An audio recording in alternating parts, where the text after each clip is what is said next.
Bonjour à tous, aujourd'hui on va lire le livre d'après l'œuvre de Pamela Landon Travers, Un petit tour avec Mary Poppins, Hélène Druver, les éditions Gauthier Langueron. Ce matin d'été, tout est calme, allée des cerisiers. On entend un petit souffle de vent et la clochette du marchand de glace ambulant. Michael et Jeanne courent essayer leur nouveau cerf-volant. Ils s'envolent du parc en virevoltant, puis disparaît dans le ciel. Mais quelle est cette forme au bout de la ficelle? C'est Mary Poppins, crient les enfants. Avez-vous été sage en mon absence? Je lis sur vos visages un soupçon d'insolence.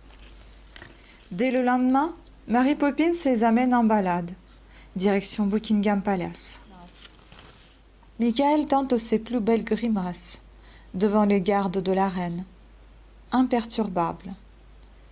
En voilà des manières, dit Mary Poppins d'un air sévère. La promenade continue sous la pluie. Big Ben les observe, cachés dans le ciel gris.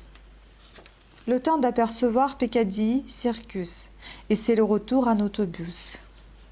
Quelques jours plus tard, un jeudi, Mary Poppins est de sortie, et les enfants sont au lit. Jeanne joue avec un coquillage qu'elle presse contre son oreille. Elle entend la mer chanter puis rugir doucement. « Prenez votre souffle et sautez !» leur crie l'océan.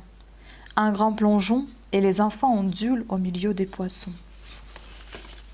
Au fond de la mer, c'est un véritable concert. Crabes violonistes et homards jouent sur scène devant sardines, espadons et sirènes. Mary Poppins est l'invitée de la réception. Une révérence et elle entraîne les enfants dans une danse. Puis tous les trois s'éclipsent dans un tourbillon. La semaine suivante, Jeanne et Michel comptent les étoiles filantes. Fascinés, ils ne voient pas Mary Poppins s'élancer avec élégance et légèreté. Soudain, la comète la plus scintillante vient se poser sur le rebord de la fenêtre. Les enfants s'y accrochent et s'élèvent dans la voûte céleste. Écartant un immense rideau, ils arrivent sous un chapiteau.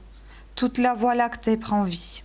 Un cheval déploie ses ailes d'argent dans la nuit, devant Mary Poppins éblouie. Mais le sablier de la nuit s'est écoulé.